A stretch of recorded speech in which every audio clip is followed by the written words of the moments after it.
So across the board, temperature is increasing. Precipitation's a little bit different, and so we're generally concerned about things getting drier, but actually through much of the year, the moisture, there's probably might be more precipitation, but it depends how it'll fall. We'll probably get less snow and more heavy rains and that kind of thing. But then the mostly concerning part is in the summer, where we have either kind of on average the same or even a decline in precipitation.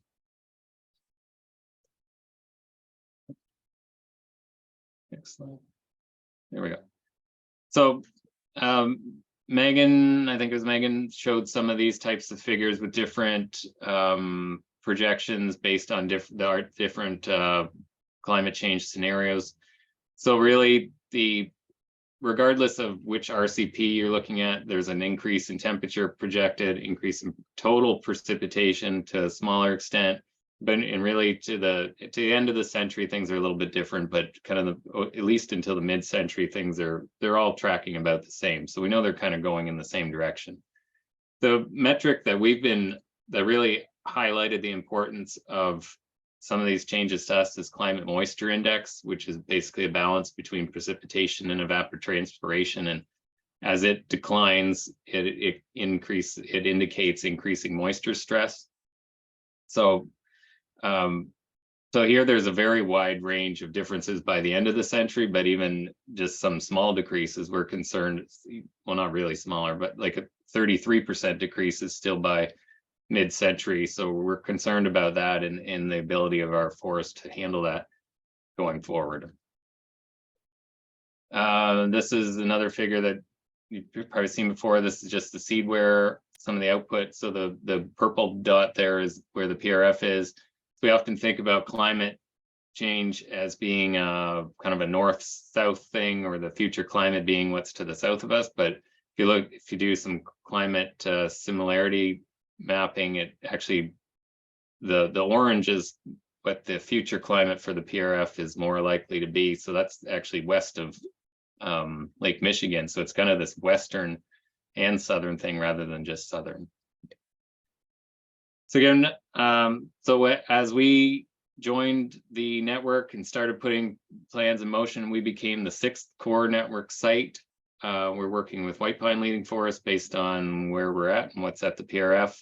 We're also happy to say that we're the first site that's outside the US. The other one's in northern BC, and there's been some other sites that have come online or are initiating things since we've been able to join. So it's quite a robust group. There's everything still in the early stages, but eventually having that framework will allow each site to stand on its own, but then also have some connections to these other sites for some cross-site analyses further on. And we're dealing with white pine, and then of course these are never pure stands. They have red pine, red oak, white spruce, and then all the host of other things that are in there that usually aren't that desirable on the sites that these forests are growing on, because they do grow on a very wide variety, from shallow to deep to hilly to flat to rocky to just sandy, and really the PRF captures all of these. So the other reason, none of their sites had been focusing on white pine, so that was our niche that was suitable for us. And then, of course, there's certainly a lot of regional, historical, and current significance in terms of cultural, ecological, and economical value. And it's typically managed with the uniform shelterwood system. So our official journey, I guess, began in July 2019 when they had a workshop in Pembroke. So each site, when they're getting off the ground, they're started by one of these workshops. The Ask group, Linda, Maria, Courtney, and others have really developed a kind of a framework and a template for doing these workshops.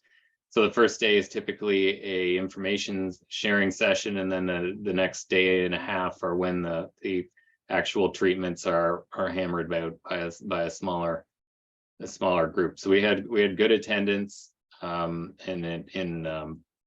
we did well, I think, with coming up with our treatments. We've tweaked them mildly since then, but the the core of what we decided at that workshop has been and is being put into place. So getting into that, our treatments then, so we thought, so we're dealing with white pine, usually managed with the uniform shelterwood system. We think the shelterwood system inherently has some resistance to climate change, so we're going to continue using that in this treatment. So we're doing the regular things in terms of site preparation and planting, but where we are deviating from things is by planting 80% of our seedlings from southern sources or southwestern sources. So, and we're doing this by matching different, so we're having some different target densities for different sources matched to what we're calling climate zones. So these are the climate, so the areas identified to match the climate at the PRF in the 2011 to 2040 range, 2041 to 70, and 27 to the end of the century. And we'll follow up with tending as needed and kind of the regular management. The idea is that the increased genetic diversity of white pine will improve its defenses against a changing climate by having trees growing that are adapted to the future climate already, as best they can be. Resilience, we're taking a bit of a different approach. Here we're going to employ an expanding gap irregular shelterwood. So with this, we're creating 30-meter wide gaps that cover about 20% through this first harvest entry. In there, we will plant, and we'll do site prep, and we'll plant, and then tend as needed. And then the idea is that these gaps will be expanded every 15 or maybe 20 years or so, and like another 20%, another 20%. So in the end, we'll end up with a multi-age structure. Initially, we'll be planting white pine and red oak from alternate seed zones, and then some white oak as well. So we're increasing our species diversity by not just relying on white pine. We're increasing our structural diversity by creating this multi-age structure. And then there's hardly any white oak in the area, so this is a little bit of a range expansion approach with that. What I really like about this one, though, is that when we come back in those 15 years, we can reevaluate what's worked, what hasn't, what the climate's doing at the time, what we have for seed, and all that kind of stuff. So it's a little bit more of an adaptive management that's kind of built into this, and so things can be reevaluated at that time. The transitions, this is our outside the box thinking of what a climate adapted forest might be. In this case, we took the approach of thinking, what if we don't have white pine? What if something makes white pine not viable anymore? So what could we replace it with? So we ended up settling on kind of starting over with a clear cut with seed tree approach, much to the chagrin of Liz, and not wanting to do this in white pine stands, which I understand. But so we're planting pitch pine as our main pine, our white pine alternative, I guess, a smattering of red pine, but then also oaks. So down in the States, and really pitch pine does come up into Canada, just into like Kingston area and a little bit in southern Quebec, but it's adapted to dry, rocky, shallow conditions, of which we already have some, and we're definitely expecting more. And it does grow naturally with these pine oak assemblages. So we're kind of recreating that just farther north. Then we have our control. So this will monitor the same way as the rest, but we will not be touching it, really just benchmarking natural succession. And then where we're deviating from all the other sites is that, so all our resistance, resilience, and transition treatments are taking a mature stand and going to the regeneration phase. So the untreated control doesn't really act as a direct comparison point. So we introduced what we're calling the business as usual, where we're doing a normal uniform shelterwood harvest with all the regular follow-up in planting local species of white and just a tiny amount of red pine in there as well. This table just kind of boils it all together. The main take home here is that it shows our target densities for the different climate periods for the different species. We have a total of about 170,000 seedlings we need. So we need a total of 10 different seed source species / seed sources, 170,000 seedlings, and then the 3 assist migration approaches that we're employing include within range, range expansion, and then long distance migration, which is the pitch pine. We identified our blocks in 2019, 2020. So we have 4 of them. Each site needs 4 replicates. Those are our blocks.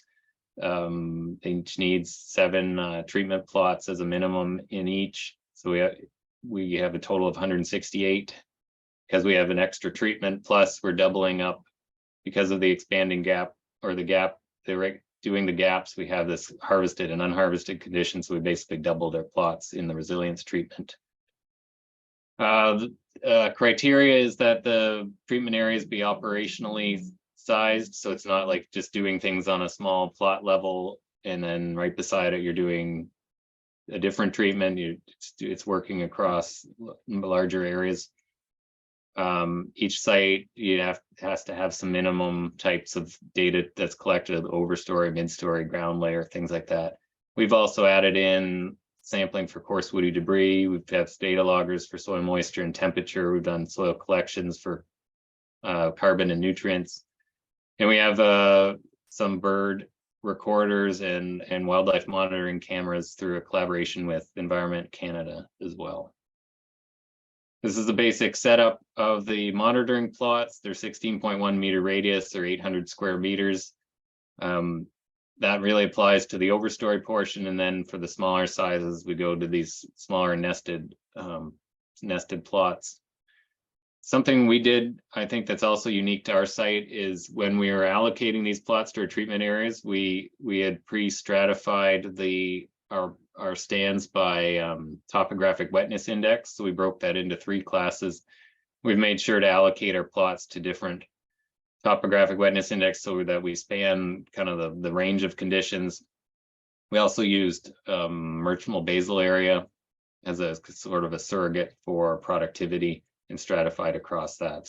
So those different colors of those plots kind of have a different site and basal area meaning to them. 2021, we were originally going to try and get everything done in 2020. COVID happened. So on to 2021, but that actually ended up being good because we had a lot to do and it gave us more time to figure it out.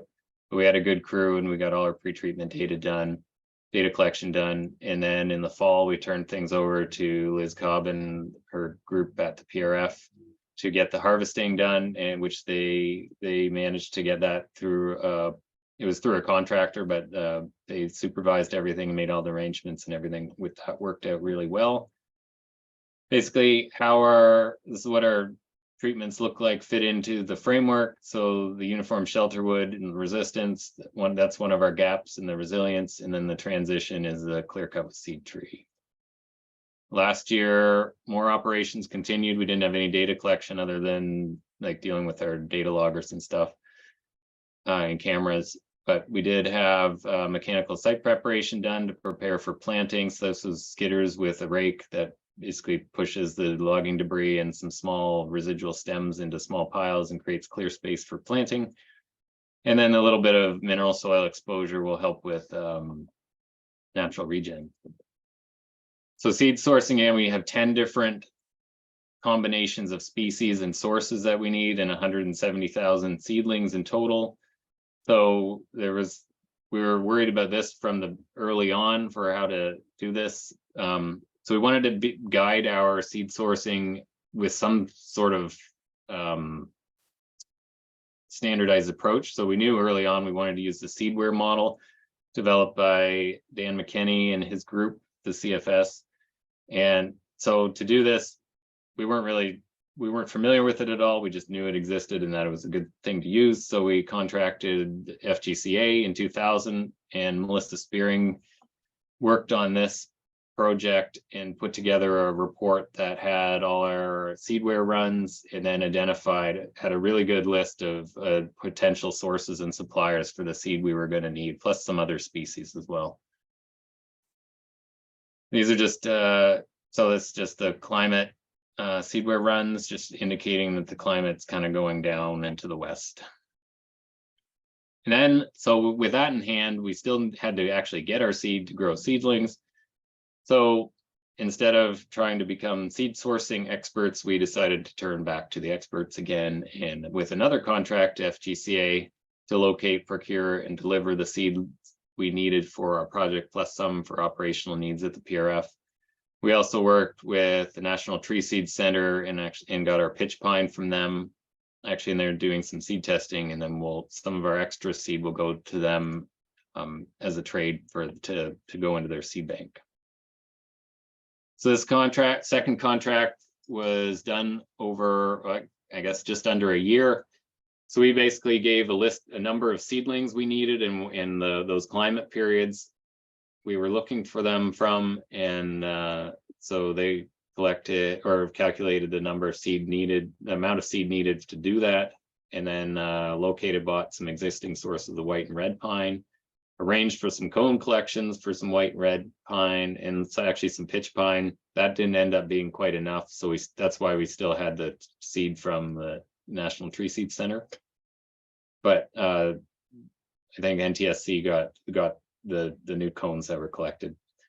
Megan, I know, searched far and wide for red and white oak acorns last year. There was very difficult to find, so eventually tracked them down in Wisconsin. Our end of the century white pine was also difficult to find. So just because the range is in it, crosses into an area, doesn't mean there's actually seed supply, of whether it's that there isn't trees there or they're just not, no one's collecting the seed, or for a variety of reasons. So that was difficult to get to. Yeah, the purchase, shipping, and importing of the cones, because they came from the States, that had some extra logistics involved for sure. And then with each seed lot or each source, we had a detailed seed source information to go along with it. And then of course there's a final report, and definitely a very big thank you to Carrie McClavin and Megan Clay and then the rest of FGCA for this project. This was, from our side, very well spent money. This is just the source documentation. It gives us all sorts of kind of as much information as known as possible about the source to give us higher confidence in it. This is our final locations. So our second period, so the white oak and red oak into Wisconsin. The red oak for the third climate period actually was from Iowa. And then that end of century white pine ended up being off the map, but just into Virginia. So kind of take what we can get with some of this. This is our timeline. I like showing this because there seems to be more check marks each time I do. So we've made it through several years, and a lot of stuff has been done. This year we have chemical site preparation scheduled to start in a few weeks. They'll be done with a skidder and mist blower to keep our rapidly greening sites in check. And then set us up for the tree plant starting in late August. So our group are going to plant our measurement plots ourselves, just so we make sure that we get the exact right mix of species in those plots, and we know exactly what's going in where, and we can pin them and tag them and all that stuff right at the start. And then outside of our measurement plots will be done by a tree plant contractor. So that's going ahead this fall. And what's next? So our site has always been intended to be kind of an in-kind contribution to the Silva 21 National NSERC funded project run by the universities. So far, we hadn't had a lot of connection to that directly, but that has now changed as John Casperson of U of T and Charles Knock from U of A have a PhD student that'll be starting soon. So we met with them in May to try and figure out what they can work on, or that can fit within what we've already done and what we're doing. So they're going to be looking at early seedling response to light and vegetation conditions. So because we're doing this chemical site prep, it would really create one kind of vegetation condition. So we're going to do some small tarped areas to create kind of these no spray spots. And we're actually going to do some of that ourselves across these different moisture classes. and monitor some early seedling performance under those different conditions.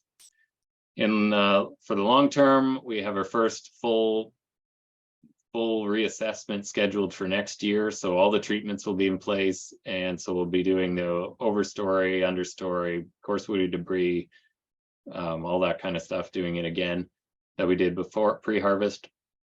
And then in the next 5 years or so, we'll do more regular assessments of seedling survival, growth, and how they're doing under these light environments and competitive environments.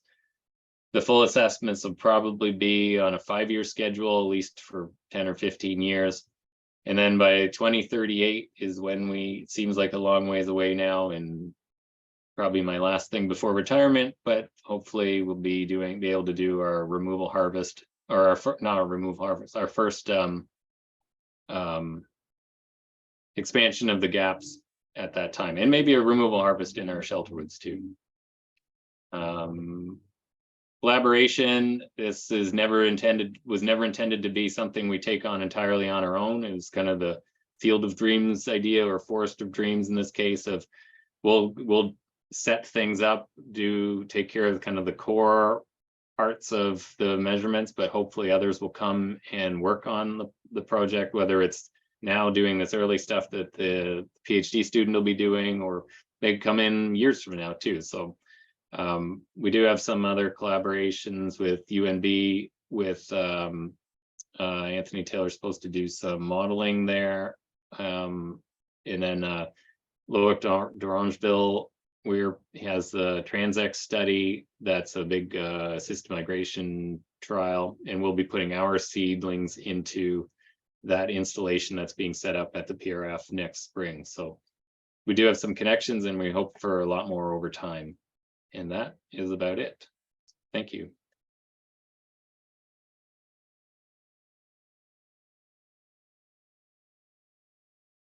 Good job, Mike. Thank you. We do have some time for questions. If anybody wanted to put a couple questions in the chat, we're happy to read those out and ask Mike.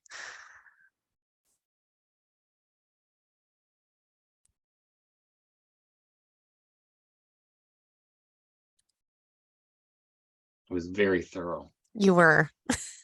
Didn't leave anything behind. Well, I don't see any questions coming through. Oh, here we go from Matt. Are there early results or observations to make yet? Not yet, because we're just the planting will be done this fall. So really kind of end of the first growing season next fall would maybe be the first, I think. But we do want to look at the early work will be around how the seedlings do under these different light conditions. That's because with the two types of shelter woods and then the more open seed tree, we do have this gradient of light conditions and different environmental conditions that creates. So that'll be some of our early results, and then just seeing how those seedlings that come from other places far and wide, how they do in our climate. So hopefully we don't have any crazy weather or whatever that skews things, but yeah, that'll be our main interest in the very short term. We want to put out a kind of the first thing we want to do in terms of writing something is put out like a paper that just describes the whole thing, kind of that first introductory paper, but that should be within a year, hopefully this year or next year, early next year. Great. Brent Forbes is asking, how can challenges with seed availability be dealt with in future experiments or trials? That is a very good question. And I don't know, like we had these grand plans of, well, we got these ideas of these climate periods, but then in actual practice, finding seed that matches up with those turned out to be a lot more difficult. And that's just on an experimental scale. Doing it on an operational forest management scale makes things even more challenging. I think there's a definite need for, well, two things. One is people to make connections or networks to develop that where people know each other, they know who to reach out to. And people have to be willing to know that, well, they might give up some of their seed to someone else farther north with the expectation that they're going to get some from somewhere else from the south. So we need kind of this full network, that cooperative network of people cooperating to be able to make it happen. And the other thing, I think there's a great need to invest in seed production areas, whether it's even if it's just growing seed orchards of your local stock so that you can use some of it and ship some of it to others, or establishing production areas with a range of sources, so that you can produce what you need locally, or what you need for your local needs too. The year we did seed sourcing just happened to be a really difficult seed year as well. So that added a lot of complications. So I would say if you could span things over a few years, it just could help with options. Yeah. So we have a question from Marianne. Is deer herbivory being addressed at all? We're not looking at it specifically with this trial. We're hoping that it isn't a huge impact on our seedlings. It is something that Transex is controlling for. They're doing much more concentrated plantings and under like very much more uniform conditions and stuff. But they're building a fence to protect their hardwoods from browse. So it'll be interesting to see if there's a difference between their fenced off seedlings and then what we get as well with ours. Okay. And Matt has a question. Are there observations from the other study sites, in the other sites in the US, which may be useful for us to be aware in our work? Some of the earliest stuff, well, the first site that was established was the Minnesota site, and they've had some papers on some of their early seedling success. So they're dealing with pure red pine stands, but doing different thinnings and creating gaps and some assisted migration type work as well. They would be having some, so there's some overlap in terms of species that may be applicable to Ontario. There's some that, like, they've tried ponderosa pine. I know we didn't go that far west with us, but they're in a different situation. So there might be something of interest there. The other one, there's a site in New Hampshire. I'm not sure if they've generated results yet. I can't remember how old that site is, but that's like a tolerant hardwood site. So that what they're doing there could have some definite interest to people in Ontario. So that's one to definitely keep an eye out, I would say. And there is a website for the Ask project as well. Is that right, Mike? Where all the different sites are described, and I'm sure there's links to the contacts. So we can actually put that in the chat here. We had a comment from Melissa that the Northeast and Lake States U.S. Forest Service group from Kerry Pike and Purdue collaborators are putting together a map of various orchards and spas. So I think that's going to be very valuable in the future.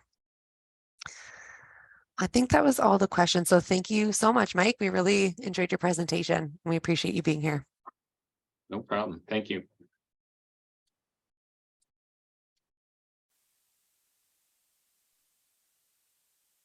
Yes, thank you, Mike. Thanks, Megan. Our next speaker is going to be Danijela Puric-Mladenovic. Danijela, if you want to go ahead and put up your presentation, that would be great. Okay. We're lucky to have Danijela here. She's in Portugal right now, and she's made time for us. So that's fantastic. Thank you so much. Yeah, no problem. Just to make sure that I have a co-host, or should I just go share my screen? Yes. Thank you. Perfect. Okay. Sorry, I'm here on on a tablet, which is not a good idea, but hopefully it's working. Yeah, it looks good so far. Okay. Wow, So you saw my presentation. Okay. So I'll just do a quick intro for Danijela, and then we'll get started with your presentation. I'm very much looking forward to this. Danijela is an assistant professor at the Daniels Faculty, University of Toronto. She holds a BSc and MSc in forestry and a PhD from the University of Toronto. As part of the MNRF, she worked in applied science and research related to natural heritage planning, conservation, and monitoring of settled landscapes. Her work and research provide real-world solutions and tools that support strategic conservation, restoration, and integrated spatial planning of natural areas in urban and peri-urban landscapes. Her research also includes vegetation monitoring, spatial analysis, predictive monitoring and mapping of present, past, and future vegetation and plant species distributions. Her talk today will give an outline on the VSP, the Vegetative Sampling Protocol, and integrated broad-scale terrestrial monitoring effort in Southern Ontario. Since VSP started in the early 2000s, the program has been gaining high-quality and multi-purpose georeferenced field data for supporting diverse research and practical applications. The VSP is implemented as a unique program within multifaceted, multi-stakeholder, and predominantly privately owned Southern Ontario landscape. Some of the VSP sampling and monitoring efforts, along with VSP research and data applications, will also be discussed and presented. So take it away, Danijela. Thank you so much. Yeah, thank you so much for the opportunity. I do hope that my internet is going to stay stable. So cross our fingers. Yeah, thank you so much for the good introduction. And I'll try to keep it a high level, just make sure that my screen is changing. So as Heather mentioned, one of the reasons for the VSP development was long time ago, working in Southern Ontario landscape, looking for a standard data. And the issues primarily related to the loss of natural cover changes and so on. And having so many different data layers that at the end of the day, it was very hard to compile them. And as part of my PhD, again, long time ago, I started developing VSP, and the primary objective at the time was to support my PhD, but also was a huge pressure from development at the time and what was happening in terms of natural cover loss. With all fairness, that hasn't changed. And from what we know, it's even worse now in Southern Ontario. On top of that, we can add climate change and so on. That brings us to the fact that we do need not just inventory, but monitoring. One argument about inventory is if inventory is done 2 times in a standard way, we can talk about monitoring. There is no reason to convince at least this group why we need vegetation monitoring. And I say on purpose vegetation monitoring because forest, it's also type of vegetation, but the shift, let's say, between grasslands and forest and wetlands and natural communities, disturbed communities is happening across the landscape. The reasons why we need to do this, it's numerous. And as I was saying, Southern Ontario with predominantly private land, many stakeholders, many issues to be addressed, but also we know the most diverse part of our country. And we heard just in the previous presentation that Mike gave about climate change, where the seed source is going to come for anything that we talk about in terms of assisted migration. It's in fact Southern Ontario. And all of these different reasons led to development of the protocol to find out like what's the forest structure, also composition, And when it gets to composition, the objective was not just to measure trees, but also to look all other plants that associate with forest. And also some functions are implied either from structure or composition. And we heard Mike talking about deadwood, and someone asked about deer browsing. In a way, by sampling vegetation, we touch on some of these, and I'll demonstrate that later on with some examples. So it's literally to see what we have in terms of structure and vegetation composition. Sorry, it might be my internet, my slides. I'm not sure if you can see, but they're not moving. Okay, so brief history. I'm not going to spend much time on this. As I said, I started this with 2000 as part of my PhD, where again, for a selfish reason, as any PhD student, I needed good data for what I was doing at the time, and developed the protocol, continue to develop and improve it as part of my my job with Ministry of Natural Resources and in collaboration with University of Toronto Faculty of Forestry at the time. Continue to develop the program, and the biggest impact to the program was thanks to the Lake Simcoe Protection Plan, because VSP monitoring plots are established to support the plan and evaluate the policy.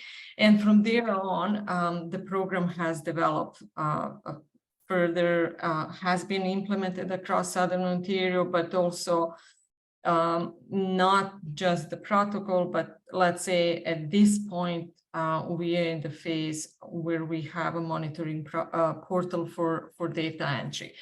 So all of that combined didn't happen obviously overnight, but ended up with a program that it's really unique to Southern Ontario, and the landscape, again, where we have many stakeholders and many parties collecting data.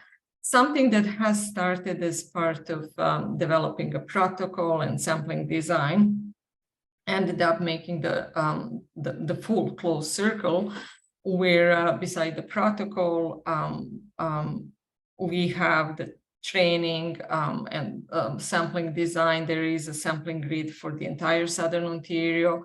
The way how information that it's collected, it's used, support both practical and research applications, and reporting. And as I mentioned, the last one is monitoring portal, which it's still in development.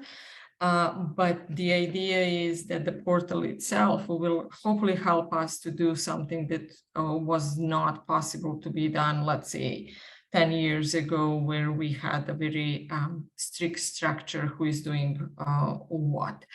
So how all of this works, the protocol itself, as I said, it started in 2000, and then over time, more modules were added to the protocol. So VSP, it's a modular approach where someone, let's say, can spend a whole day at one plot and collect all the information, or maybe we'll have a focus only on plant species or coarse woody debris, or maybe you know, a regeneration. Part of the protocol, it's also a sampling design, which is also in a way modular depending on the application. There is a sampling grid that it's available for the entire Southern Ontario. The sampling grid follows NFI direction, but obviously it's at a finer scale. It's nested, meaning that, let's say, if you do sampling on a smaller property, then we will use finer grid. But if you sample something like the Lake Simcoe watershed, then the grid, it's at a coarser scale, 1 kilometer or 500 meters. Training and support, that has been something developed over the years. Since 2005, every year, including 2 COVID years, VSP training was offered, and many professionals, students, NGOs took part in the training. So that's pretty much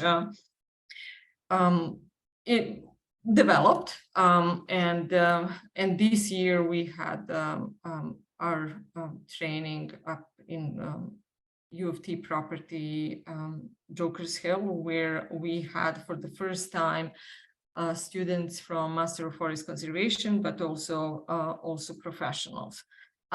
And the research part and the application part, I will go over that and give you some examples how data have been used so far.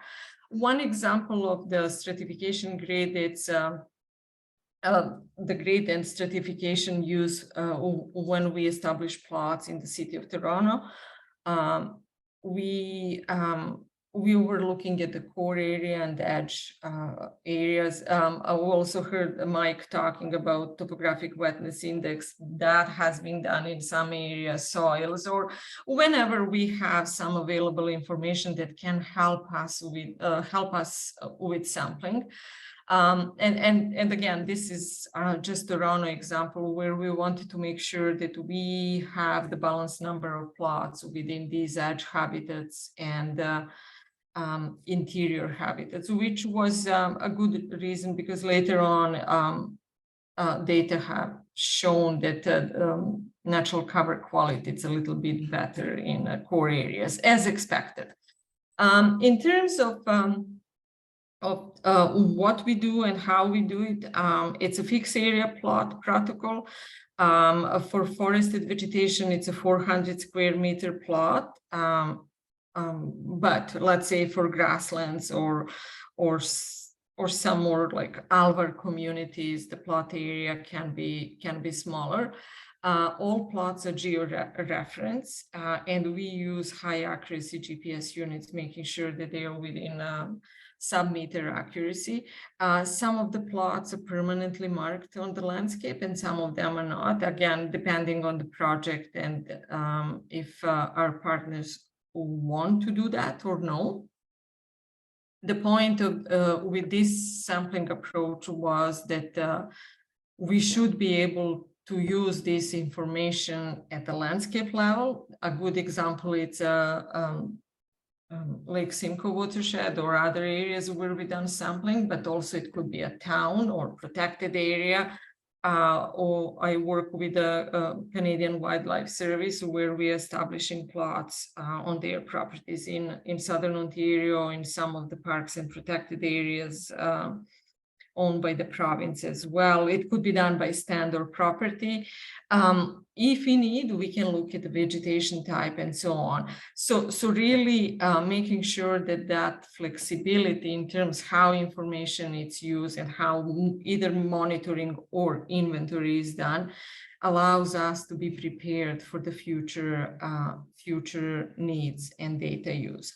As I mentioned, the Lake Simcoe protection plan and that project help many ways supported VSP because at the time they were looking like how to monitor natural cover as part of the policy requirement.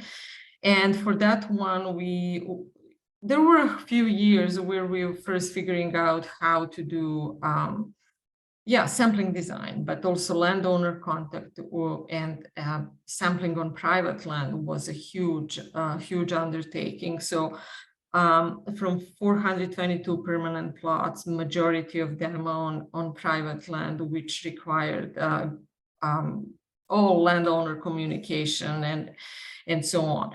However, that project also supported research and producing many derivatives from data, and help engaging other groups in Southern Ontario. So about the same time when Lake Simcoe natural cover monitoring happened, the plots were established across Niagara Escarpment. The City of Toronto came on board, Mississauga, Guelph, University of Toronto properties have ESP plots. As I mentioned, Wildlife Canada and so on. Alderville Prairie Savannah is using VSP plots to monitor their restoration success. And I know that I've missed quite a few other partners. I just wanted to make sure really to thank the Lake Simcoe Protection Plan and how that work, in fact, helped to spread this across Southern Ontario. The idea from the beginning was to collect the baseline information, to have a minimal interpretation, obviously, at the site, and make sure that we can use the data to support diverse applications in Southern Ontario. Some of the applications at the time we were able to foresee. One of them definitely was, as I was mentioning, the impact of land use on natural cover, fragmentation, and so on. Climate change was there at the top of why we need to do monitoring, but we ended up doing policy evaluation and development with several projects where students from U of T were engaged. We showed that we can use these data, let's say, for a woodlot management and develop plans for urban area, natural areas within urban settings. Invasive species came on the list because we collect all species, regardless if they're native or non-native and so on. Species at risk were from the beginning part of the project, because as we do random sampling, we come across some of them. And in some cases, plots were established to capture species at risk habitat and so on. Many unforeseen needs are out there, and that's it's almost like on a daily basis, someone says like, oh, could we use data for this or that? So that's kind of something that it's also inspiring. One of the main objectives from this type of monitoring was that we collect base information. Fixed area plot, it's everything is georeference. The only limit, let's say, in terms of field work, it's the amount of resources, how many plots we could put in certain area. Once when that information is collected, there are several indices for now that we derive from data. For example, one of them is floristic quality index, which is commonly used in Southern Ontario, probably more in the USA. Different diversity indices, species information, obviously, species database is huge, and we link this with traits. I already mentioned one of the modules, it's deadwood, where we collect information on the amount of deadwood decomposition and standing deadwood and so on. The data were run from some readily available tools out there where we can derive ecological goods and services. Biomass and carbon were also derived and so on. So this flexibility of data enable us to reach to many partners and engage many groups in collaborative effort and monitoring. Probably one of the largest monitoring networks that exists in Southern Ontario. I would say that at this point, probably around 8,000 plots. We are fortunate that we are going back to the Lake Simcoe plots this summer with help from the Lake Simcoe Conservation Authority. I was able to send a team of 2 teams and one PhD student to resample some of the plots this and next summer. As I mentioned, it's about woodlands, forested area, grasslands, disturbed vegetation. We had plots in measuring restoration success and so on. So it's not really tied to forests only, and that's why we went with the generic name Vegetation Sampling Protocol. Some of the derivatives, I'll just give a few examples. So for example, Floristic Quality Index that I mentioned previously, it's one of the indicators that we use for the Lake Simcoe Protection Plan. It provides a measure of disturbance and the quality of natural cover. And what was interesting, when a larger data set was available, we are able to compare how different parts across southern Ontario are comparing in terms of floristic quality.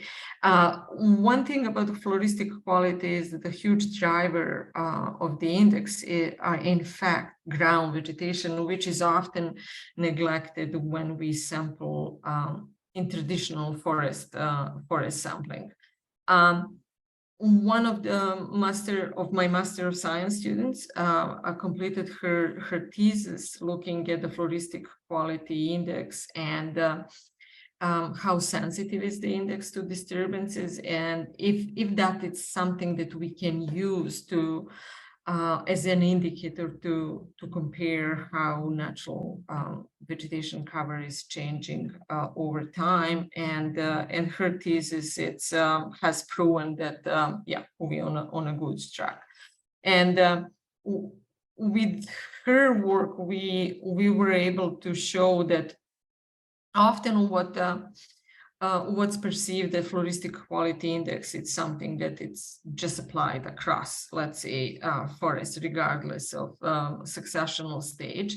And what we have shown that there is a difference in floristic quality index in early and late successional, and that in fact that should be even looked broken down further by forest types, hopefully in the future. The other test that we did looking at the floristic quality for Toronto, and with all fairness, not so detailed and fine remotely sensed images, just with some Landsat imagery that was readily available. I was able to predict floristic quality across the landscape, and what was predicted, in fact, lines up very nicely from what we know, that there are, let's say, pockets, these darker green areas here within the Rouge Park, that are better quality than, let's say, these long, skinny, mainly secondary growth forest, with all fairness, along riparian areas. And that ability to link the plots, field plots, when we have enough plots that we can extrapolate the information across the landscape and understand what's happening in terms of natural cover. As I mentioned, invasive species are there.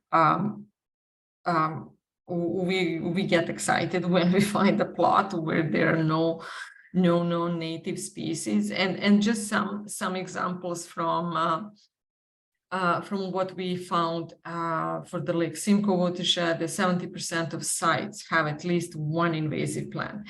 This is a very powerful information, and particularly if we know that our sampling was random, there was no bias or chasing invasive species across the landscape. It's entirely, as I said, random, and part of the Lake Simcoe stratification was also to look interior versus edge forest habitat.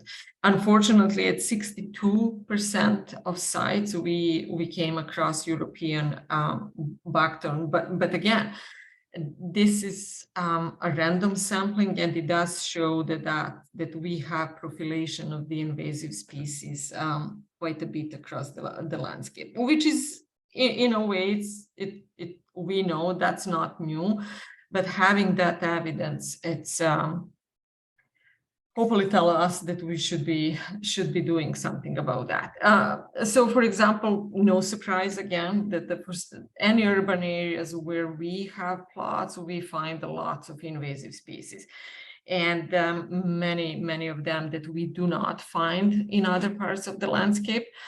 But for example, for the city of Toronto, again, we were able to take these plots and do prediction and modeling and see where we have areas that are more infested, if I can say that way, let's say with the garlic mustard and buckthorn. We came across some other species that are, again, more urban, like Siberian elm. It's more dominant in western part of the city. Norway maple, not surprised by the size of those trees. It's just tell us that that's an old invasion.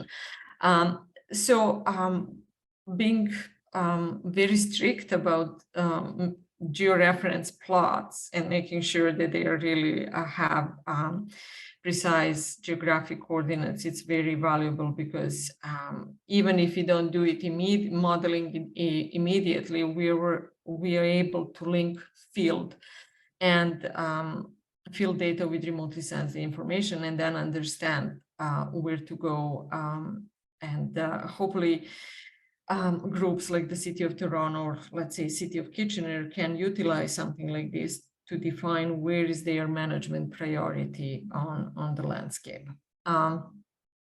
And for buckthorn, honestly, I wish if I could tell a better story, but I can't. It's as present in rural landscape as it is in urban areas. One interesting thing about buckthorn is because when we do sampling, there is lots of information. I'm not going to go in details, but literally we have often buckthorn thicket as a shrub layer, or even like a ground layer, and then a canopy layer form of sugar maple or other tree species that if you look only at the top of the canopy, you will say, yeah, we are doing fine. But with all fairness, we are not doing fine, because we find that our regeneration, it's not the best because of the invasive species, but also we find lots of deer browsing, which I might have a slide about that as well. With emerald ash borer, we know it's no surprise, but what's neat, let's say with the Lake Simcoe project and some projects prior to that, we were able to capture American ash, black ash, and green ash across the landscape, and some modeling from Eastern Ontario for now quite a long time ago. It does show us where is the prevalent, where these species are dominant. However, we haven't gone back to see if they're still there. For the Lake Simcoe project, we will be able to know more, hopefully after this summer and the next summer, because when we did sampling at the time, emerald ash borer was just starting to come into the Lake Simcoe watershed. So that's going to be interesting to see what's coming after. One of the indicator or derivative from VSP data is definitely above ground, and obviously after that below ground biomass, which it's part of the Lake Simcoe monitoring. And by measuring trees, we are able to estimate the biomass. And what was neat about that work, again, with the support of the Lake Simcoe Conservation Authority at the time, we were able to model biomass across the landscape. And the modeling was based on several freely available remotely sensed images. One of them we purchased, but again, the idea with the VSP sampling is to be prepared for what's coming in the future, and that when finer and better quality information becomes available, hopefully we'll be able to take the advantage of that. Based on validation and what we know from field work, it became apparent that our landscape, it's about maybe around 1/3 of the landscape. It's a forested area, sorry. It's something that we might consider as a late seral, more mature forest, which lines up with some other work that I've done in Southern Ontario. Again, going back to that pressures from land development, I think we have a strong argument to keep these older forests, which again, in terms of forest seed, are valuable because we can pinpoint where those forests. And again, our validation has shown that the models are fairly good. So when we have biomass getting carbon storage, it's fairly easy, not rocket science by no means. But what was neat about this work is that we were able to see what's the potential of a site for biomass, because we can find from our field data and even from models, we can find the reference sites and understand not only what we have, but also what's potential on the landscape. So with this new resampling that we are doing across the Lake Simcoe watershed, hopefully we'll be able to see what's the change over 7 years, and that's what my PhD student is going to figure out. What's the loss, let's say, in terms of some sites where we had ash species. And similar work was done for Bruce Peninsula. Again, these plots that the georeference can be easily used with all sorts of spatial information to predict what's happening across the landscape.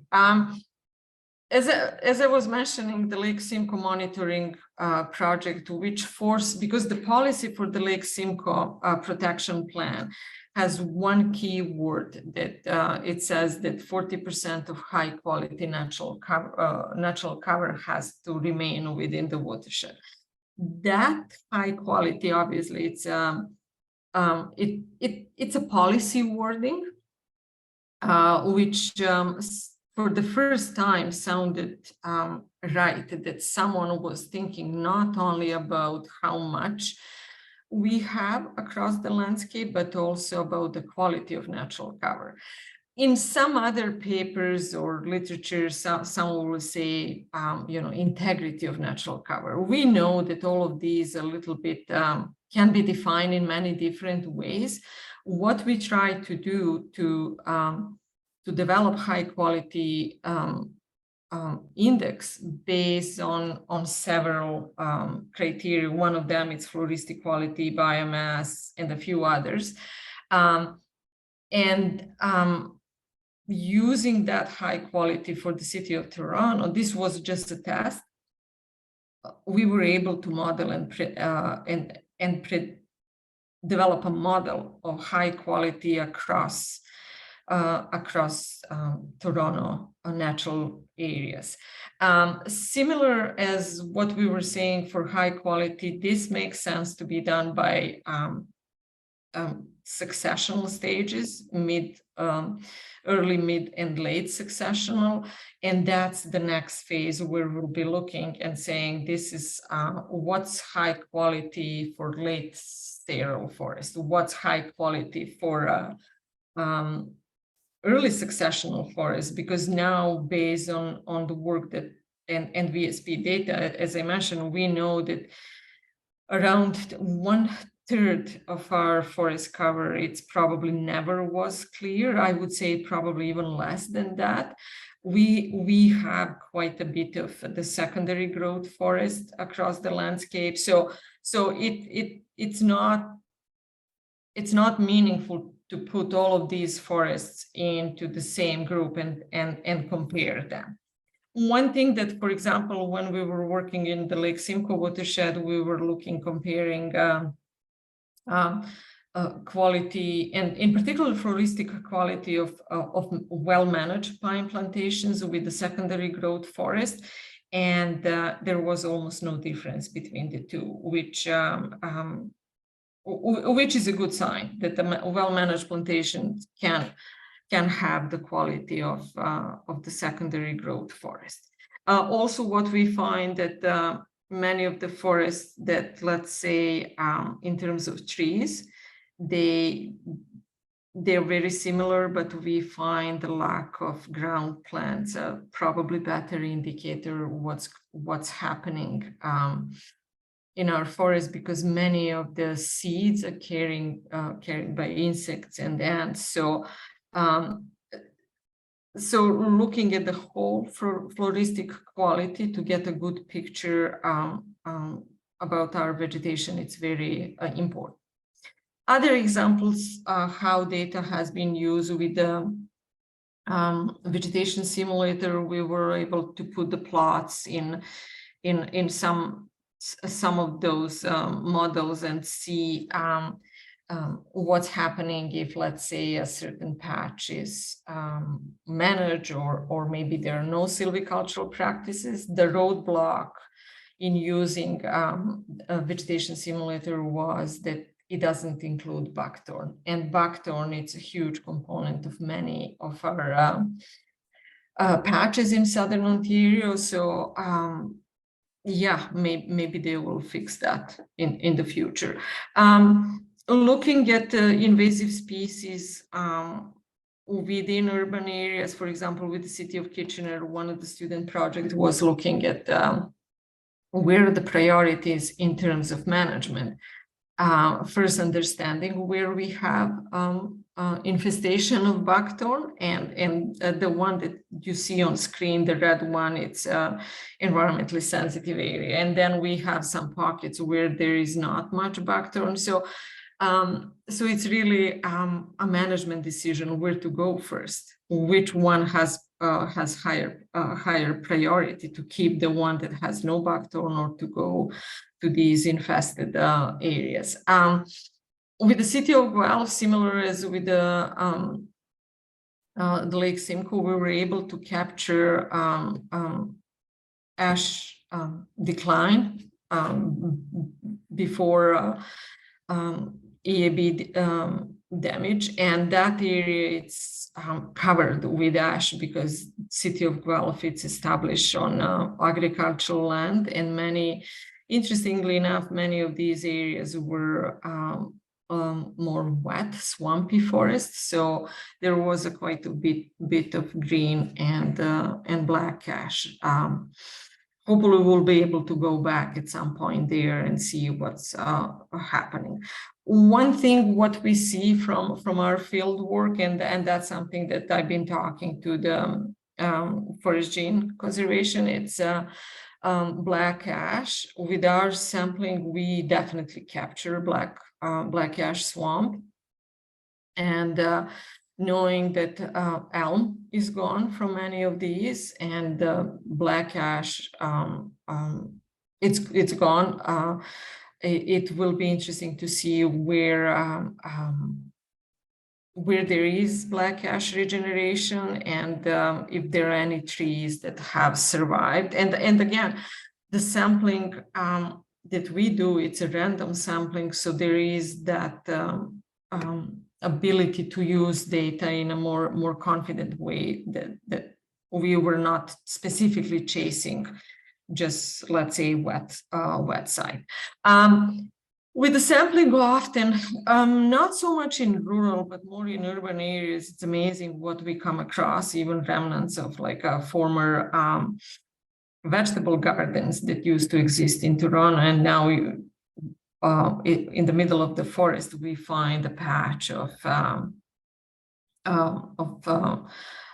parsnip, which it's non-native, it's European species. And these signals across not just Toronto, but other urban areas of the past or the existing land uses. it's no surprise that many garden plants are moving into urban natural areas, but we find them also in rural landscape as well. Besides vegetation and looking at measuring trees, looking at the full flora within a plot, we also look at deadwood. It's one of the modules, and for the Rouge Federal Park a couple of years ago, we were able to do the estimates of deadwood. And we can compare different forest types, different hopefully management condition if we know how forests were managed. Vernal pools, it's something that came as part of our collaboration with Ontario Nature, because obviously they were interested in salamanders. So we capture vernal pools within our plots, and that's something that someone who does wildlife habitat can utilize. Soil is one of the modules. We don't dive much into soil because we are not soil scientists, but on some of the plots we will have soil texture profile and the depth of different horizons, if there are like mottles or clay, which is very helpful, helps us to do validation of soil maps that are available for Southern Ontario. We capture anthropogenic and other type of disturbances, and it's amazing what people do to forests. It's one of the modules. Tree health, it's one of the modules because it goes, we look at the canopy decline, and for the Lake Simcoe in 2017, when we did our sampling, every tree species was assessed for canopy decline. Along the way, when we do sampling, we make a note if there are some insects and disease, just as a present, because getting onto private land and being the only probably ones that get there, it's fairly fast for us to record if you see, let's say, beach bark disease or something that we can easily recognize without pretending that we are entomologists. So that's something that it's fairly easy to do and train the teams to collect that information. Danny, sorry yes? to interrupt. We're just getting to the end of our time. Oh, yes. I'll finish quickly. Okay, One of, thank you so much. yeah, no problem. Sorry, one of It's all so interesting. I just want to make sure we have enough room for our speaker. And early ephemeral plants, which is a spring sampling, that's something that we've done with the city of Toronto, and forest regeneration. Yeah, we count number of seedling saplings, and yeah, we have some results that we can compare. As I was mentioning, there is way more than obviously for one presentation. One component of the program is that it's based on knowledge, technology transfer, and collaboration with our partners. And one of the latest, it's Maitland Conservation Authority that has joined the team. And now there are a few consulting companies that want to get on the board and obviously share their data. So for the sake of time, I'll stop here and thank all of these people and groups that have supported the program over the years. Thank you so much. Thank you so much. That was such an amazing amount of information. Like, it was just the sheer amount of work and the sites that you studied and the VSP protocol and modeling. It's just all such interesting stuff. And we're really looking forward to working with you and the methodology and the data for some of the black ash work and the recovery project that we've got on the go too. So yeah, that'll be great. And unfortunately, we don't have any time for questions. I'm just kind of thinking that maybe if anybody does have questions, they can put them in the chat and we can address them at a later time. Okay, thank you, Danijela. Thank you. Enjoy Portugal. Yeah, thank you.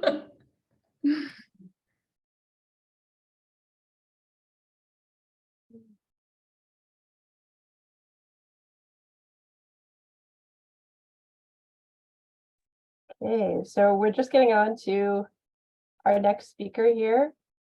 So I just wanted to give a little bit of background too, so far as the last couple of years within our circles and our SFL partners.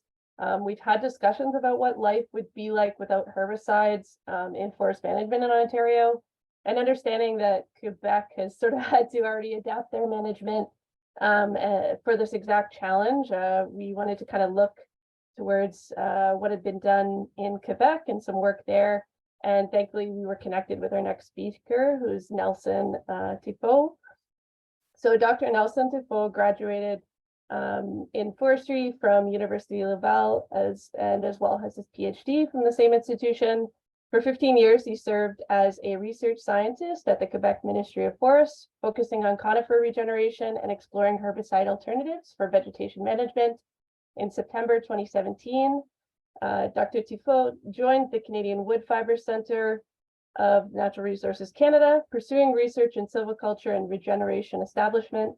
He holds adjunct professor roles at 4 universities, serves as associate editor for the Canadian Journal of Forest Research, and acts as co-lead for 2RLQ, the Quebec Network for Reforestation and Intensive Silviculture. So I'm really excited to be handing it off to Nelson to inform us about some of the research that's been done on vegetative management alternatives. Thank you, Kristen. You can hear me, see me, and you can see my screen? Yep, looks excellent. Good. Okay, well, thanks for having me. I'm really glad to be here with you today. So I'm talking to you from Quebec City, and I want to acknowledge that Quebec is the traditional territory of many First Nations, including the Huron-Wendat, Abenaki, Innu, Atikamekw, and Wolastoqey First Nations.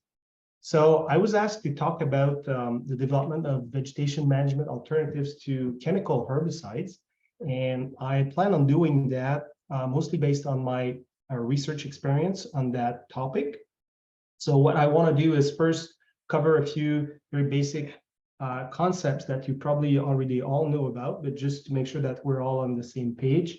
Then I'll talk more specifically about the research and the context that led to this non-herbicide strategy in Quebec. After that, I will provide you with 2 examples of current research projects that we're still doing relative to vegetation management alternatives. And I'll try to identify a few outstanding challenges that I think this field of practice and research is facing right now. So first, why do foresters have to bother with vegetation management at all?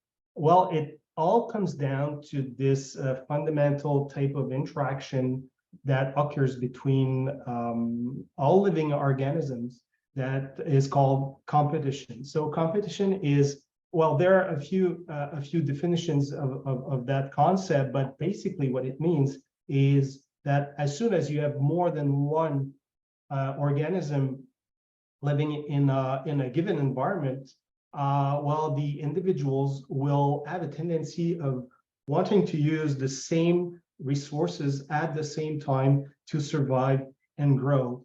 And interestingly enough, the strongest competitive interactions are found between individuals of the same species. And it makes sense because when you think about it, individuals of the same species will have the exact same needs, will have the exact same strategy to acquire these resources at the same time in the same places. So this is what drives the need for vegetation management in forestry.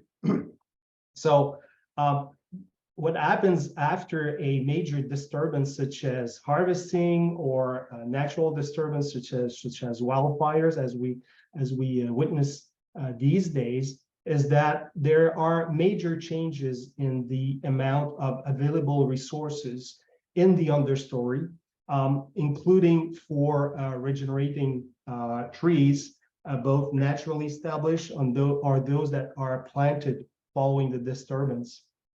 And some species of the secondary successions succession are very well adapted to take advantage of those conditions of high light, high temperature, high soil temperature. So the regenerating trees usually undergo very intense competitive interactions with all these other this other vegetation to be able to survive and to grow.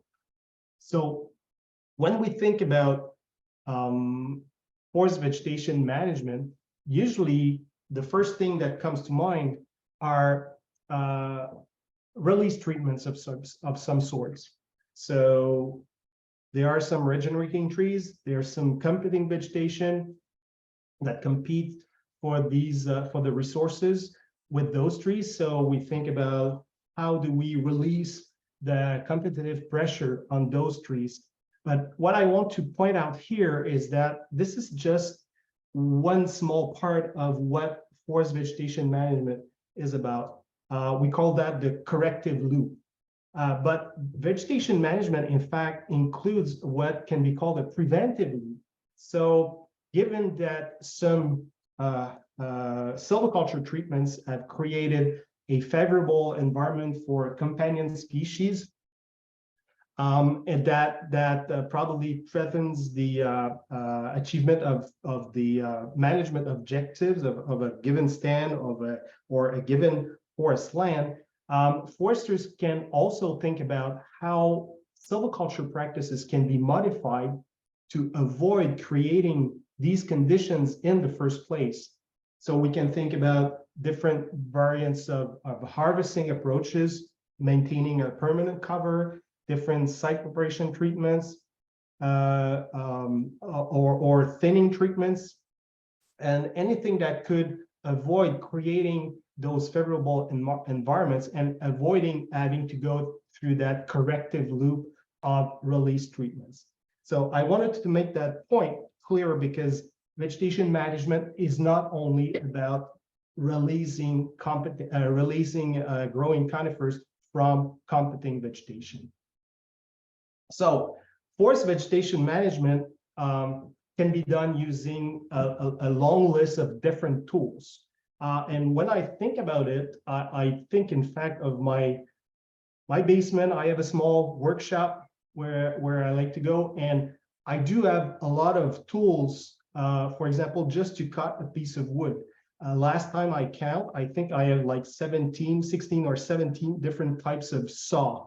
So depending on what I'm doing, the context of the need for cutting a piece of wood, I can either use my table saw, my jigsaw, my hand saw, and all the other types of saw for which I don't know the English terms for that.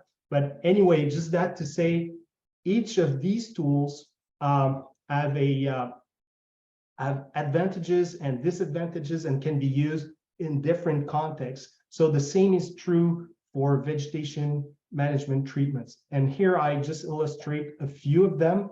On the left, you see, for example, shelter wood harvesting, which can be a way to control the amount of light reaching the understory, thus controlling the emergence and growth of light-demanding species. Of course, the use of chemical herbicides, spraying of chemical herbicides can be both efficient, effective at controlling different species. On the right, you see the use of a motor manual brush saw, which is another way of performing release treatment. At the bottom, you see mechanical site preparation treatment, which is a way to manipulate the soil layers and the vegetation cover to create proper microsite for seedling establishment and growth. The use of different stock types, or even on the bottom right, the use of some grazing animals that can go in and eat any unwanted vegetation. So there's a long list of potential treatments. Each of them has its own advantages and disadvantages, and it's all a matter of context, of risks, of exposure, and how all of these need to be balanced in the context of the forest management activities.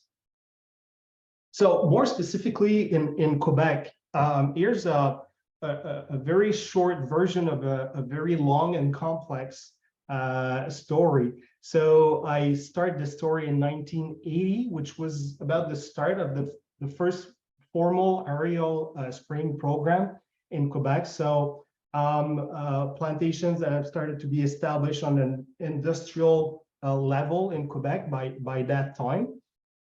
So following the launch of this first large-scale spraying program, there was the launch of a what's called a BAP commission. So BAP is an acronym in French for Bureau d'Audience Publique sur l'Environnement. So it's basically a public hearing commission that travels across the province with experts listening and reading to whatever anyone has to say about the specific topic, a specific topic. So following this first BAP commission, there was a report table in the early 1980s in which it was suggested that some chemical herbicides should be banned for use because they were posing high risks for health or for the environment. So following that, some herbicides were banned.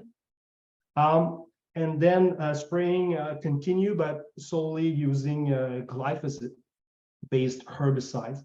By the end of the 1980s, early 1990s, there was Quebec was in the middle of a important spruce budworm outbreak. So there was a lot of aerial spraying going on, but not necessarily of glyphosate, but of insecticides for controlling the spruce budworm. And it spurred a lot of public concerns about all this spraying going on. So the government reacted with the launch of yet another BAP commission, which traveled across Quebec. And they tabled a report in 1991 in which they suggested that maybe the use of chemical pesticides in general, including herbicides, should be reduced and eventually banned. It is following this BAP report that in 1994, the government tabled what was called the Forest Protection Strategy, in which it committed to gradually reduce and eventually ban the use of chemical pesticides on public lands in Quebec. And then there was another BAP commission in 1996, 1997. They tabled yet another report in which they re-examined the forest protection strategy. And following that report, the government maintained its desire to ban chemical herbicides. And it was done in 2001. So since then, there are no chemical pesticides used on public lands in Quebec. Forest companies, forest owners can use chemical herbicides and pesticides on private lands, but depending on the scale of the treatments and the way that the herbicides or pesticides are applied, they might need to go through a BAP commission as well, even if it's on private land. But yeah, so it's been like that since 2001. And following that, there have been a few revisions to the Provincial Forest Act and all that, but this decision to ban chemical pesticides on public lands has never been revisited since then. One thing to understand, in fact, when we look at this overall strategy and decision is how forestry is done in Quebec, meaning that most of commercial forestry is performed in the boreal forest of Quebec. So the dark purple and dark green areas that you see here, which are the black spruce and balsam fir dominated type of ecosystem. In fact, about 75% of the 120 million seedlings planted every year in Quebec are planted in these boreal regions. So this has an impact on how this non-herbicide strategy can be applied. And here's why. Mostly because those regions, those boreal regions, are dominated by companion or competing species that are from the Ericaceous family. So here are two examples: so Calmia angustifolia, sheep laurel, and bog Labrador tea. You can also include the different species of vaccinium species, so blueberries. So these are really the dominant competing species in the boreal forest, where about 75 or 3/4 of the seedlings are planted every year.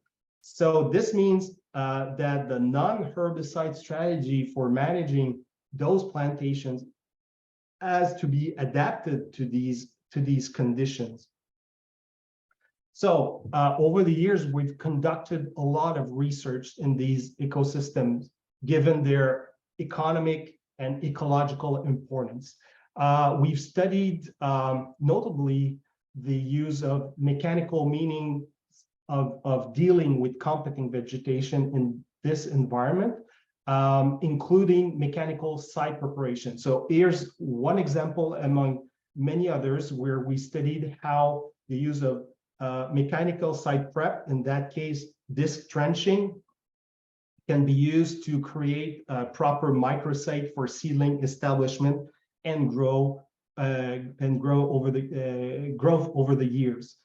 So in this specific example, we've planted seedlings in control plots without any mechanical site prep, seedlings in plots that were treated with standard mechanical site preparation, and then other plots where seedlings were planted following mechanical site preparation, but also with a companion species, namely alder. And the idea here is that in this type of ecosystem, we know that one of the limiting factors to seedling growth is the availability of nitrogen. So by planting a nitrogen fixing species such as alder, we thought that we might create this beneficial environment for seedling growth. And another treatment that was included here was intensive mechanical site preparation. So with a double pass of the disc trencher.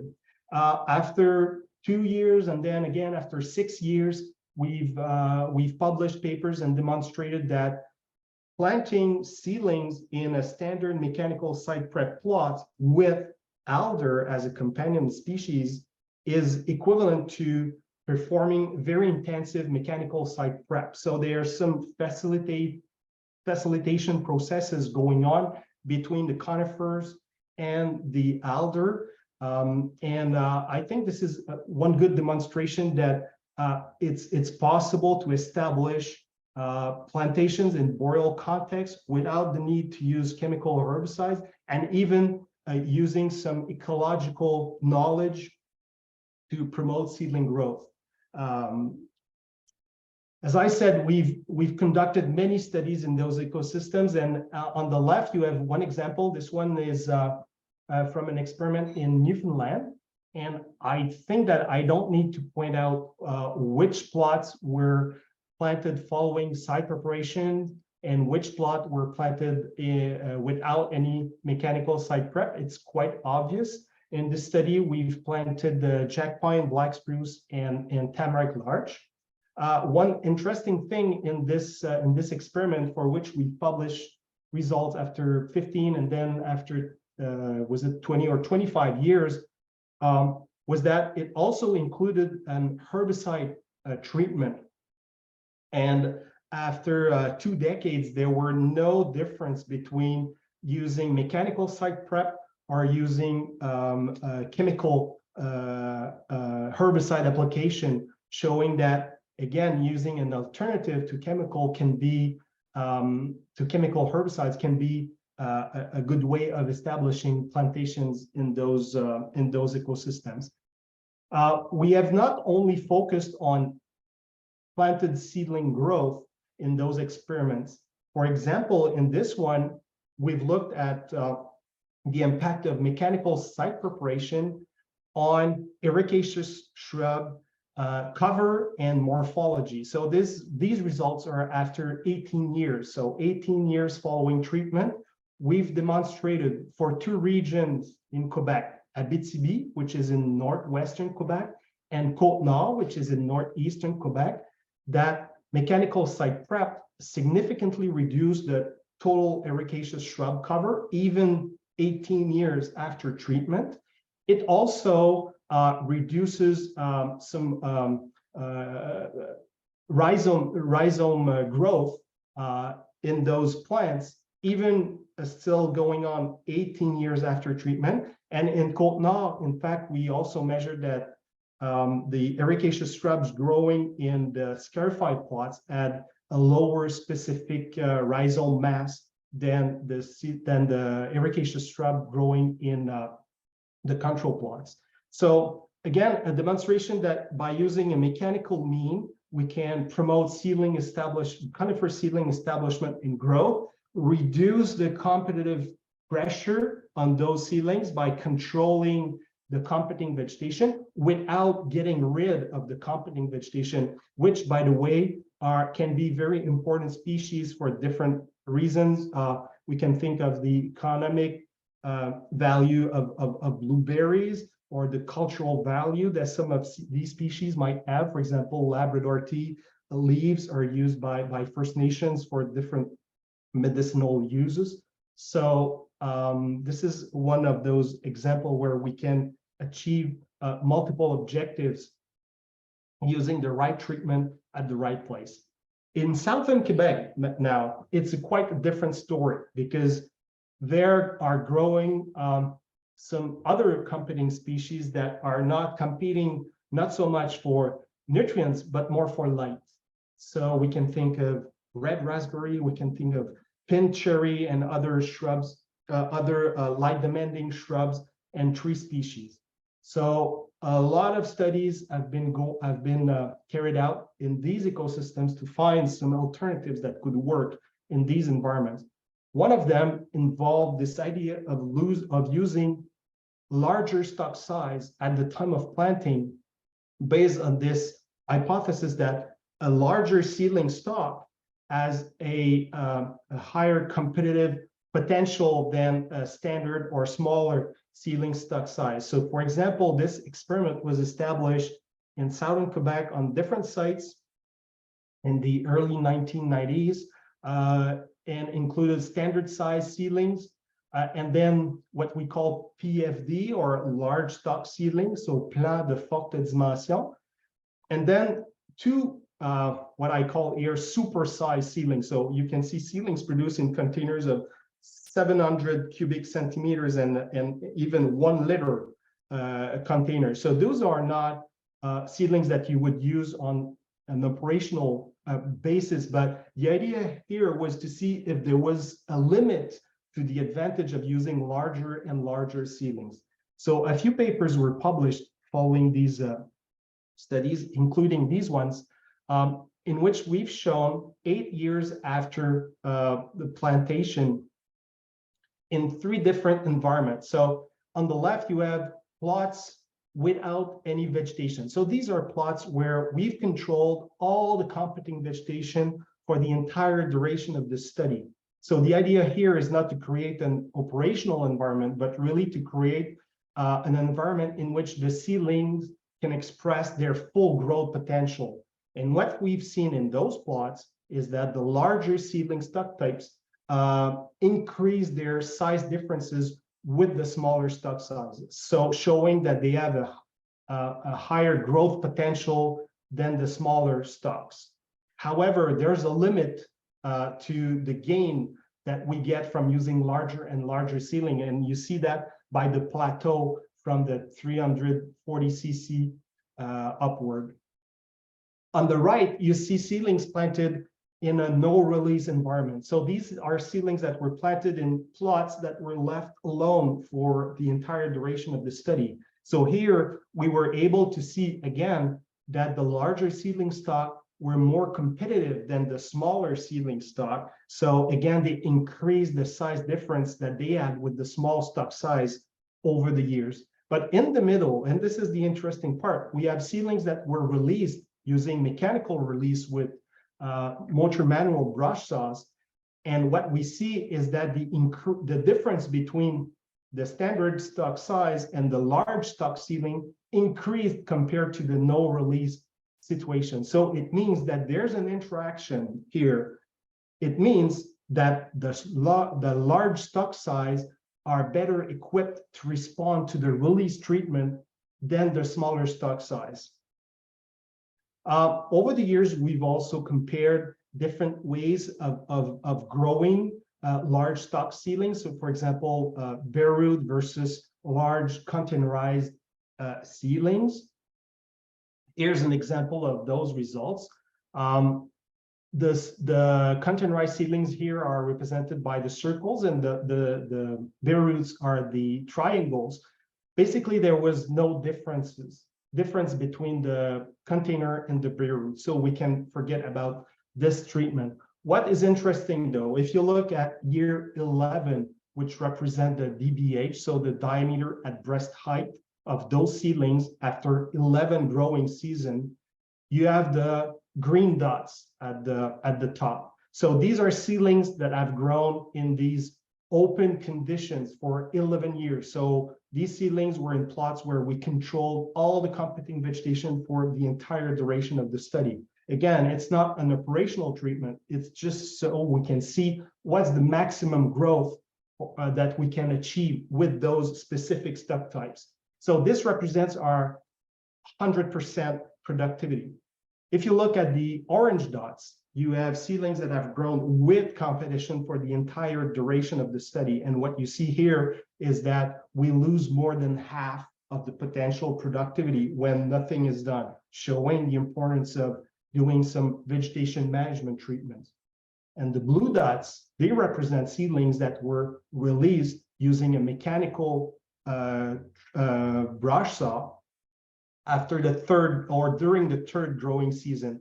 And with these seedlings, we reached 88% of the full growth potential of the site, which again is not an operational treatment. It's just like what we can achieve overall. So this study really demonstrates that by using the right type of seedlings and having the mechanical release treatment applied at the right timing, we can achieve productive plantations. As I said, we've conducted multiple studies looking at different combinations of the timing of the mechanical release in interaction with the ecological region, different vegetation complex, and bringing all this knowledge together, we came up with this conceptual model of a non-herbicide strategy that is based on the y-axis on site productivity. So typically, for very fertile sites on top of on the vertical axis, forester would use large stock seedlings that have a high competitive potential, would apply a first mechanical release treatment very early, so maybe after 1 or 2 years following plantation, and then if needed a second release, and if needed a third release at year maybe 10 or 12 that we call a cleaning treatment. And as potential site productivity is lower, then foresters would use smaller and smaller stock types. And the year of the first release, if it's needed, will be later in the silvicultural scenario, down to sites where small stock seedlings can be used and no release at all need to be applied. So this is in a nutshell what happened in Quebec. So now we are continuing to investigate different alternatives and different approach. I just want to tell you about this project that I call the stock type weed management in genetics project, aka the SWAG project. So in this experiment, what I'm looking at is the I'm looking at the interactions between stock size at the time of planting, competent vegetation management, so 2 things we just talked about, but also with the genetics of the seedlings and how these 3 factors can interact to influence the growth and survival of the seedling. So we established this huge experiment in New Brunswick on 6 different sites with multiple replicates on each site. And basically, I'm testing 3 main hypotheses. So here are my predictions. So for the first one, I'm predicting that the level of improvement. So we have 5 levels of improvement from standard seeds up to the best families that GD Irving are producing. So I'm predicting that the difference between the best families and the regular seed source will be increased when we do some vegetation management control. And this is based on this idea that usually in genetics trials, as you all know, these trials are established in contexts where the seedlings can really express their full growth potential, and they are selected based on their growth in this environment, and now more and more on other capacity to endure some environmental stress. So I'm thinking that by not controlling competing vegetation, probably we're losing some of this potential gain associated with these improved family.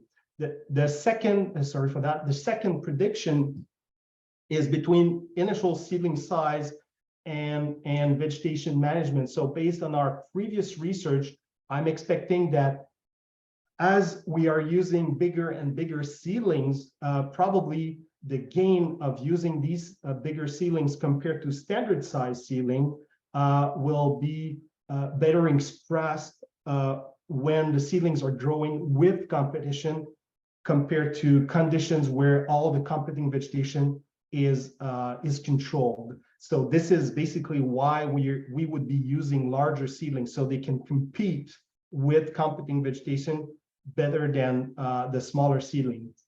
But the most interesting interaction I think that we'll be able to look at is the third one, where I'm expecting that genetic gains associated with the better families will be better expressed when using those larger seedlings because of their inherent higher growth potential compared to the small seedling stock. So depending on the results that we obtain in this study, we might conclude that to really take advantage of all the efforts involved in selecting the best families, we should maybe produce those seedlings using larger stock types so they can really express their full growth potential over the years.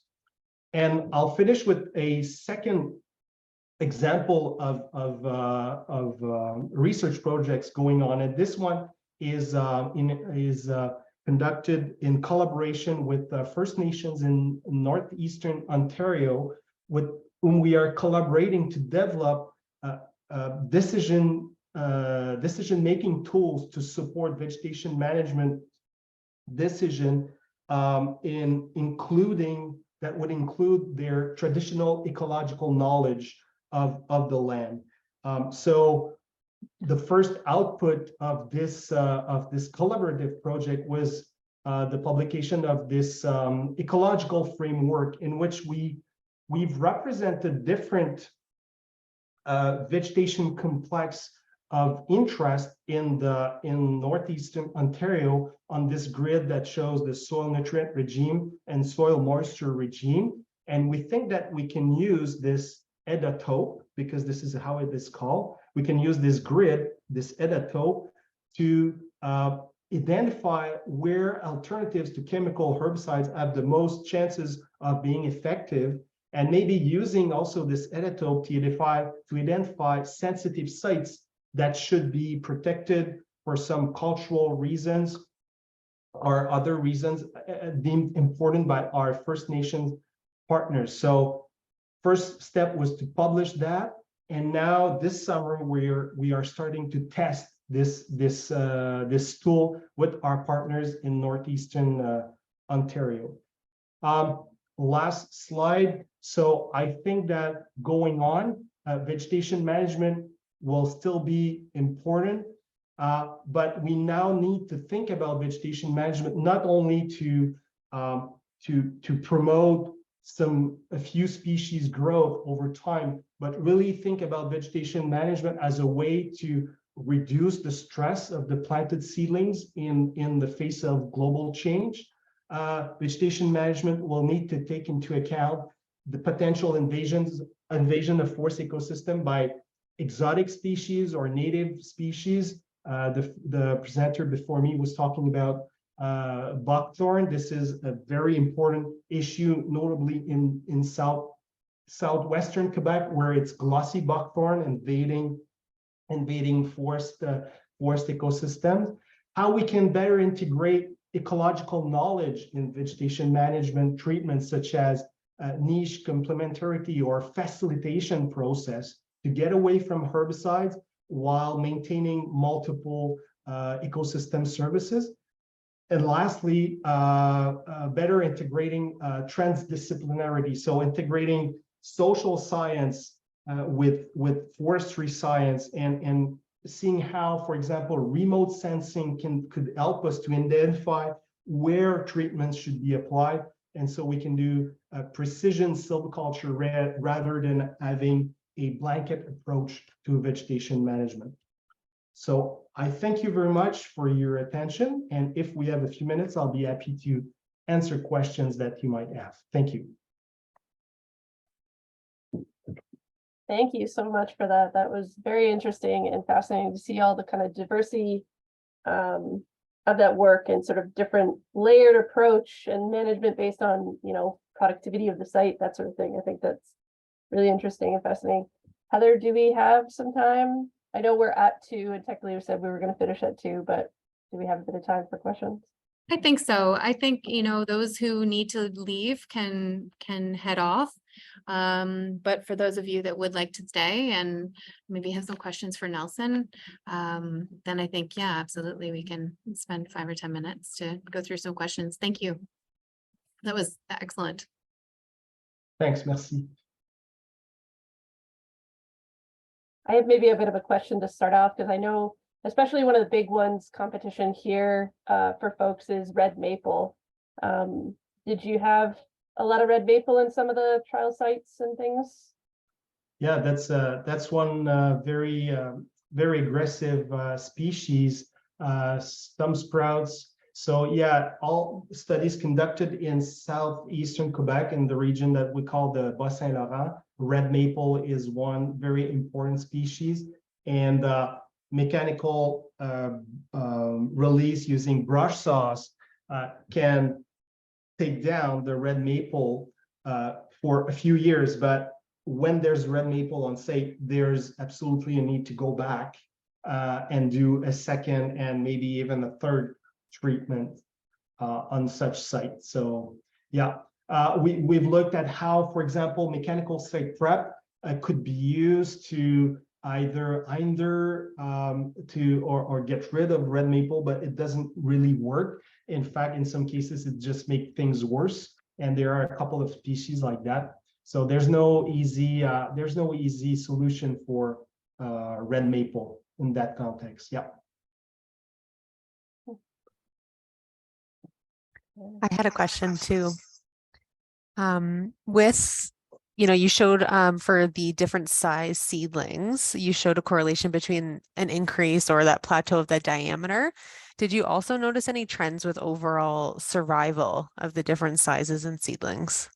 Oh, that's an interesting question. In fact, in almost all these studies, what we see is, and that's why I've used diameter in most of those slides. What we see is diameter is the very first variable that respond to competing vegetation. So, and it has to do with the priority of resource allocation by the trees. So diameter is the very first variable to respond. After a few years, for the seedlings growing under a heavy competing vegetation cover, height growth will start to be affected. And again, a few years later, then survival will be affected.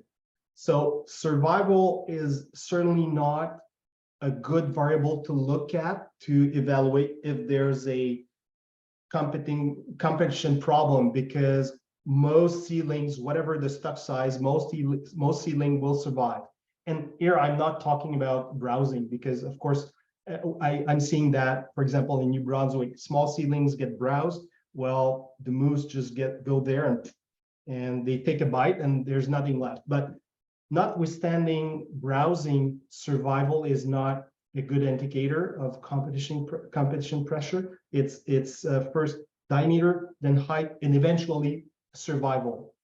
So yes, those seedlings will end up dying, but maybe after 5-8 years, not within the first couple of years. So you're not necessarily seeing a statistical difference in survival between the stock types? Well, after a few years, yes. Like those results, I think I've presented that were after 8 years or so. So yeah, after 8 years, there will be some differences in statistical differences in survival. I don't remember the numbers, but I'm pretty sure these are significant differences. But during the first few years, there won't be any differences. It's gonna appear later. So after 5, 8 years, 10 years. We have a question in the chat here about, has tree planting labor been an issue or planting quality due to the larger stock? Okay, planting labor. Oh, that's a good point. Yeah, planting large stock size is not easy. You need proper tool, especially when using bare root seedlings. And that's one thing that we've documented. In fact, there was very low, in fact, lower survival of large stock bare root seedlings compared to large stock containerized seedlings. But in some experiment, we were able to show that it was not related to the quality of the stock type, but really to the quality of the planting, because planting large bare root seedlings is an issue. But then in terms of if we're using those large stock seedlings, the way it works in Quebec anyway, and I guess it's the same elsewhere, but the planting, the pay rate is adapted to the stock types. So planting larger seedlings is paid, I don't know, 25, 30, 40 cents. I don't remember, while planting smaller seedlings is like 5 or 10 cents. So planters don't have to plant as many seedlings as they would need. It can become an issue though if a large stock types is selected for planting on a site that has a very high rocky content, then it's hard to find a good place for planting those large root plugs, and then we see some mortality due to that.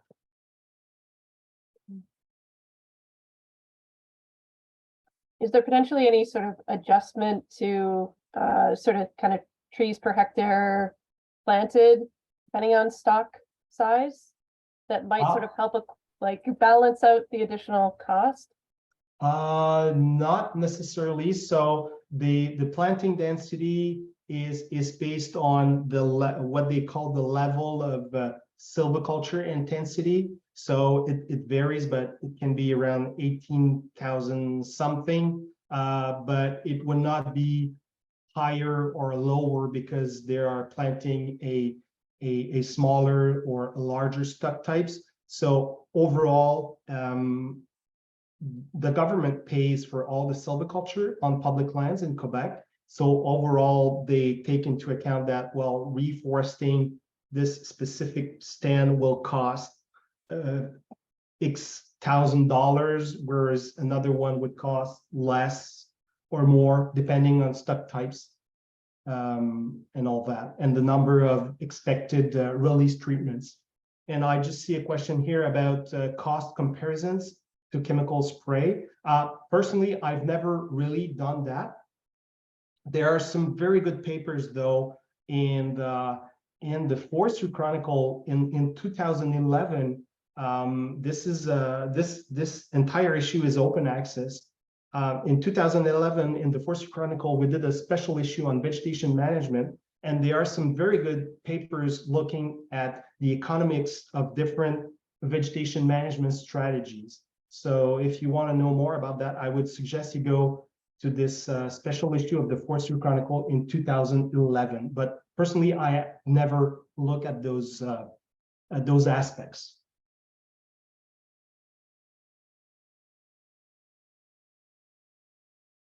Okay. Excellent. Awesome. So if that's all is that all the questions for Nelson? Great. Well, thank you so much. And thank you, Mike and Danijela as well. Those were excellent presentations, and we're really lucky to have you all presenting at our AGM. Thank you. So I guess I'll wrap it up and just say thank you to everybody for attending the AGM today. We're definitely hoping that next year's will be in person. Hopefully we've had some really fun in-person AGMs, and we're definitely wanting to get back to that. So next year's the year. And again, like, we're just super fortunate to have all of you within our organization and on the periphery, and looking forward to working with all of you in the upcoming year. And if you're interested in more information, please don't hesitate to get in touch with us. And yeah, have a wonderful rest of your summer solstice, and thanks for spending some of it with us. Take care, everybody.